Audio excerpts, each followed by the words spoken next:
Africa is the future. I have said it time and time again. We have to stop looking at Africa as a security concern alone, and we have to recognize that between their minerals and between the entrepreneurial spirit, Nigerian lawyers are as good or better than American lawyers or British lawyers.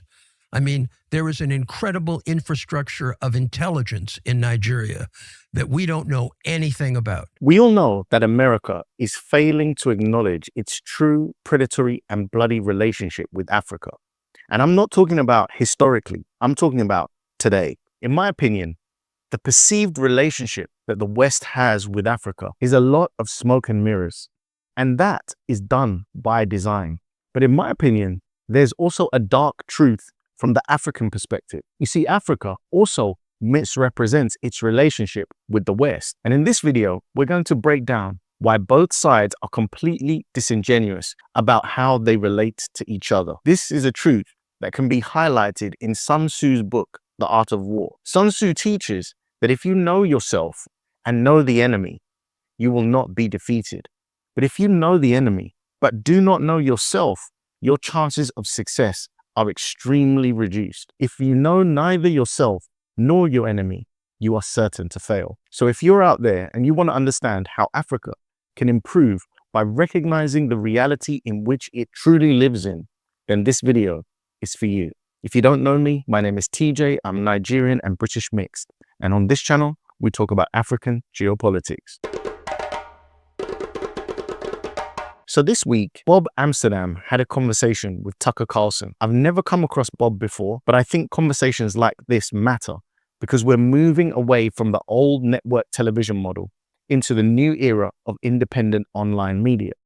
Tucker Carlson is a major voice in that transition, reaching millions of viewers. So when someone comes on his platform and discusses Africa, considering Tucker's influence, it shows that questions about American and the Western foreign policy toward Africa is getting some genuine and real attention, which is why it's important for us to insert ourselves there, understand what's being said, and correct anything that is misrepresented. Beyond Africa, it seems, people everywhere do want to stay informed. Tucker Carlson would not feature topics like this if there was no audience for them. So let's take a listen to exactly what was said about Africa in his interview. The Nigerian government is populated by Christians and Muslims. Absolutely, let's be clear, President Tinubu's wife is a Christian pastor. This is not targeted at Christians. There are probably an equal or more number of Muslim deaths. I am grateful to President Trump for identifying these attacks on Christians. Believe it or not, you can blame some of this on the French, who had this. I do. I know nothing about it, but I believe you anyway. They had a massive force in the Sahel. They armed the Tuaregs, which are a notoriously aggressive tribal group. That arming has led to mass killings of Christians. The fact that when Libya blew apart, a massive amount of arms went down to Boko Haram can't be denied by anyone. Nigeria wants to consult with the United States. Nigeria wants assistance in protecting Christians and Muslims, protecting their populations. Nigeria feels it has not had a fair shake from Washington. And I'm not, I don't work for Nigeria. I'm not going to go on and on. The foreign minister is a close friend who I respect deeply. But I can tell you from my work, I was privileged to represent one of the Nigerian states years ago, Akwa Ibom. We won a case actually for them. The Nigerians would welcome American assistance with open arms. So this is unlike Ukraine, which is destroying its church, or Armenia, which is destroying its church. Here you have a government that wants to protect its populace, doesn't have the resources. Nobody's going to deny Nigeria's been racked by corruption all the years I've known it. But they want a new deal, a new relationship with Washington, and in part to assist them in protecting Christians. So when I read some of what I've been reading, I'm never going to say that Ted Cruz isn't a brilliant man.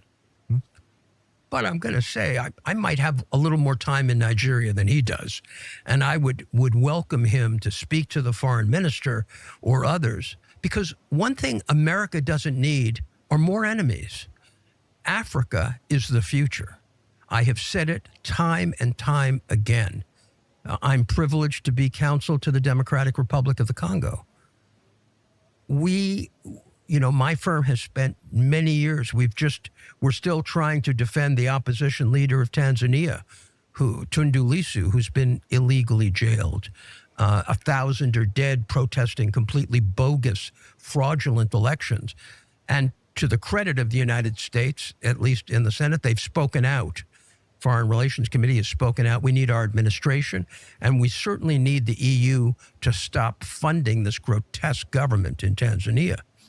But we have to stop looking at Africa as a security concern alone, and we have to recognize that between their minerals and between the entrepreneurial spirit, Nigerian lawyers are as good or better than American lawyers or British lawyers.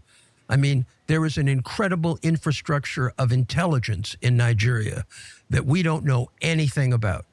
All we try to do is sanction and condemn. The first thing that stands out from this discussion is that the West already knows Africa is the future. They know the continent holds the minerals, the population, the growth, the energy potential, and the strategic position that will shape the next century.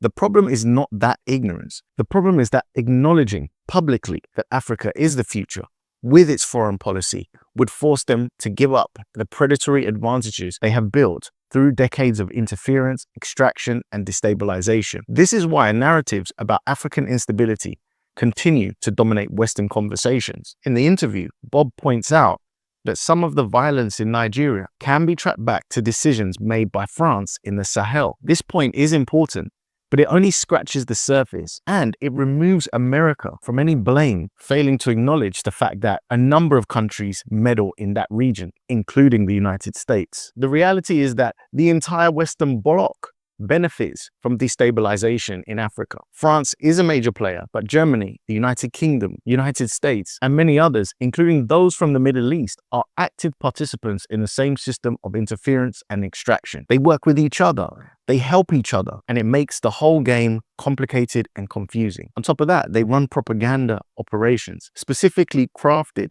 to try and take control of any narratives that would see them be depicted in a negative light. This should not surprise anyone.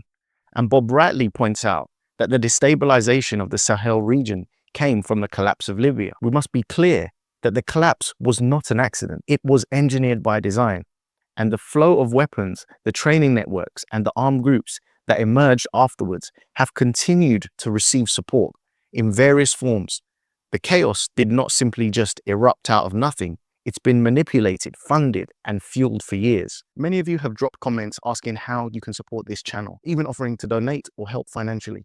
Until recently, I had no way to make this possible. But now through my Substack, it's never been easier for you to lend me some support. There's a free tier where you'll get 1 email per week, and for just $5 a month, about the price of a nice coffee, you'll receive a daily written update from all of my content, everything I produce. I'll be engaging with those of you who join, asking your thoughts on how to serve you and the continent better. Sometimes my videos do get demonetized, and there's also a small chance, as we saw with the platform Africa stream, that a channel like this could be deplatformed. Even if the worst happens, we can regroup, rebuild, and keep pushing forward. We don't want any third party controlling this message, so with email backing us up, we can communicate directly. Thank you in advance for signing up. I look forward to connecting with you, not just on YouTube, but via email as well.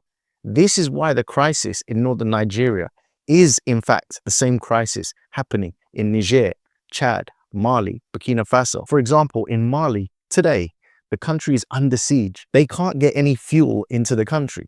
Death comes via direct conflict and now the knock-on effects of that economic choke.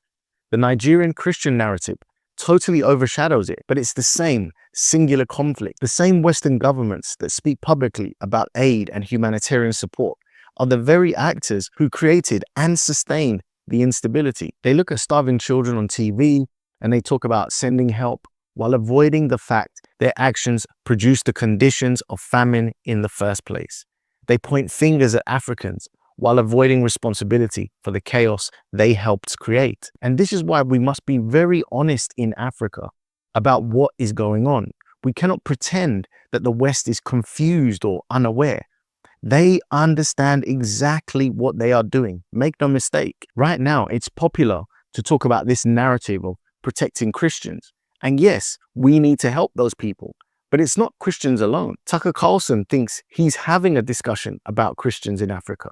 But the truth is, he's unlikely to spend the time to really get to the bottom of it all. And why would he? It's not his fight. The rhetoric about defending Christians that Trump came up with is especially dishonest, because these same governments are willing to fund and armed jihadist groups when it suits their strategic goals. I mean, this is documented. Publicly acknowledged admittance of giving weapons and funding to jihadist groups. And you might have seen my video the other day where Trump invites the so-called ex-jihad leader into the Oval Office, now branded the president of Syria. This is a man that literally killed Christians. It gets messy because Nigerians suffering this fate, they have a worldview of their perspective, which very much feels like it's targeted at Nigerians. And they very well may come to that conclusion. But when you zoom out and look at the bigger picture, the real game is the resources under the feet of where those Christians live.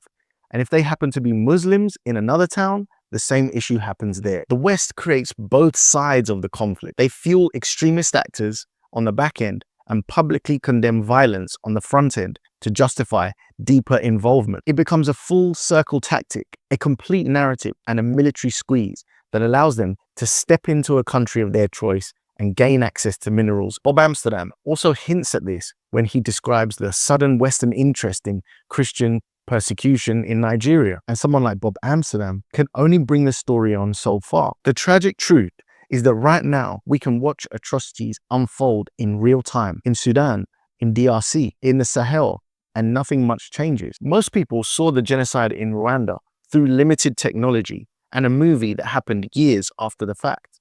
But today, we see Sudan on every platform, every social feed, every day, yet there is no action. Because as of yet, it does not serve Western interests to intervene, not at least in that humanitarian way which they claim to be waving the flag of freedom and justice for. The West does not care that the entire world can now see the atrocities in real time. They do not care that the source of the chaos can be tracked back to the Middle East and Europe. And because Africa refuses to boldly acknowledge this reality, the cycle continues.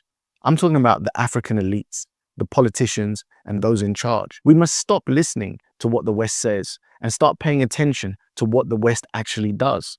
We must stop looking at their friendship and partnerships and approval until they act right. As Bob mentioned, many African nations still wish to be close friends with America. We still idolize the West. We still hope they will treat us fairly. We still think partnership means equality. It does not. Not yet, at least. And until we accept that fact, we will keep walking into the same traps. We need to understand ourselves and understand the forces acting against us. Otherwise, we are fighting battles with no strategy. The real solution for Africa, in my view, is to put on some reality glasses. Our leaders have to understand that the West cannot be trusted right now. So we must push for every means to stand on our own as a continent and start relying on ourselves. We must become firm and unapologetic in calling out the West's actions. We must use every diplomatic tool, every regional mechanism, and every collective strategy available to counter the interference and to make it clear that these actions will not be tolerated. The hardship that will no doubt follow from such a position will be worth it if we can achieve the goal of stopping and halting the deaths of African people. Again, look at Sudan. We can literally see the piles of murdered bodies from space through satellite technology.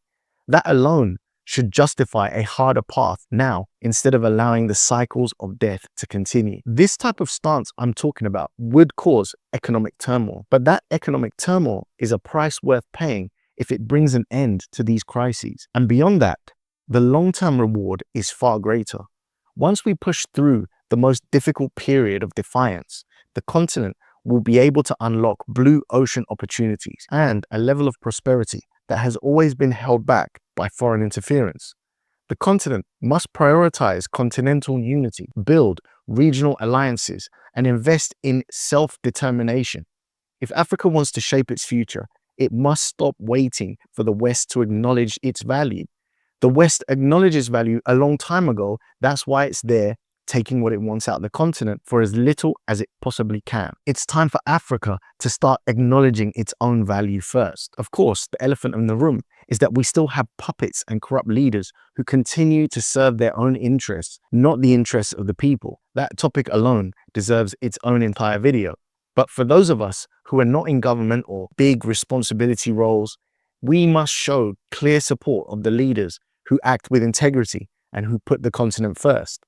Countries that come to mind for me are Namibia, Botswana, Burkina Faso, Mali, Niger. We must look for leadership that mirrors the leadership of these countries in our own locations around the continent. We need to push for these kinds of leaders to be placed in power.